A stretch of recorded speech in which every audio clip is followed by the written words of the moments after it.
Hi friends, welcome to our channel Gardenery with Art. അപ്പോൾ നമ്മുടെ ഇന്നത്തെ വീഡിയോ നമുക്ക് എല്ലാവർക്കും ഈസി ആയിട്ട് ഇൻഡോറിലാണെങ്കിലും വാട്ടറിലാണെങ്കിലും ഒക്കെ പ്രൊപ്പഗേറ്റ് ചെയ്തെടുക്കാൻ പറ്റിയ പോത്തോസ് പ്ലാന്റ്സിനെ കുറിച്ചിട്ടുള്ളതാണ്.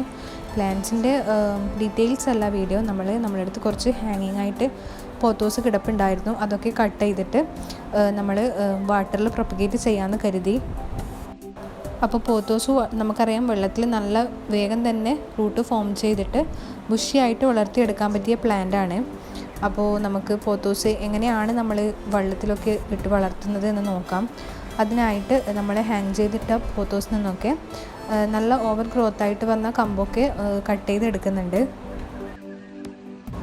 നമ്മളപ്പോൾ ഇത്രത്തോളം പോത്തോസിൻ്റെ കമ്പൊക്കെ കട്ട് ചെയ്ത് വെച്ചിട്ടുണ്ട്. ഇനി നമുക്കവ ഓരോന്നും ആയിട്ട് റൂട്ടും ലീഫും ആയിട്ട് കട്ട് ചെയ്തെടുക്കാം.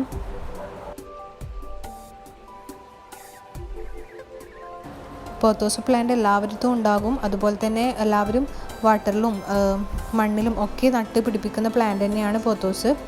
അപ്പോൾ ബുഷിയാക്കിയിട്ട് നമുക്ക് പോത്തോസ് വെള്ളത്തിൽ വളർത്തിയെടുക്കണമെങ്കിൽ ഇതുപോലെ കട്ട് ചെയ്തിട്ട് നമുക്കത് ഒരുപോലെ ഒന്നിക്കൽ കെട്ടിക്കൊടുക്കുകയോ അല്ലെങ്കിൽ ഇതുപോലെ റബ്ബർ ബാൻഡ് ഇടുകയൊക്കെ ചെയ്തിട്ട് വെള്ളത്തിലിടലാണ് ഏറ്റവും നല്ലത്.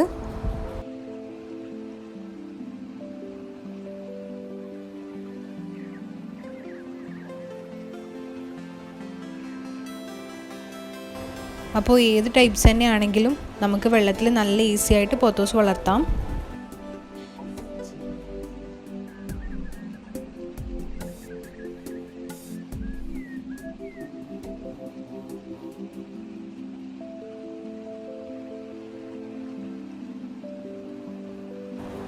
പ്ലാന്റിനൊക്കെ ഒരു റീഫ്രഷ്നെസ്സും അതുപോലെ തന്നെ ഭംഗിയൊക്കെ കൂട്ടണമെങ്കിൽ അത് ഇതുപോലെ ഒന്ന് കഴുകിയെടുക്കുന്നത് വളരെ നല്ലതാണ്.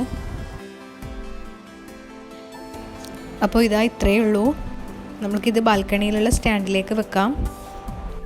അപ്പോൾ ഫ്രണ്ട്സ്, വീഡിയോ ഇഷ്ടപ്പെടുകയാണെങ്കിൽ തീർച്ചയായും ലൈക്ക് ചെയ്യുക, അതുപോലെ തന്നെ സബ്സ്ക്രൈബ് ചെയ്ത് സപ്പോർട്ട് ചെയ്യുക. Okay, by.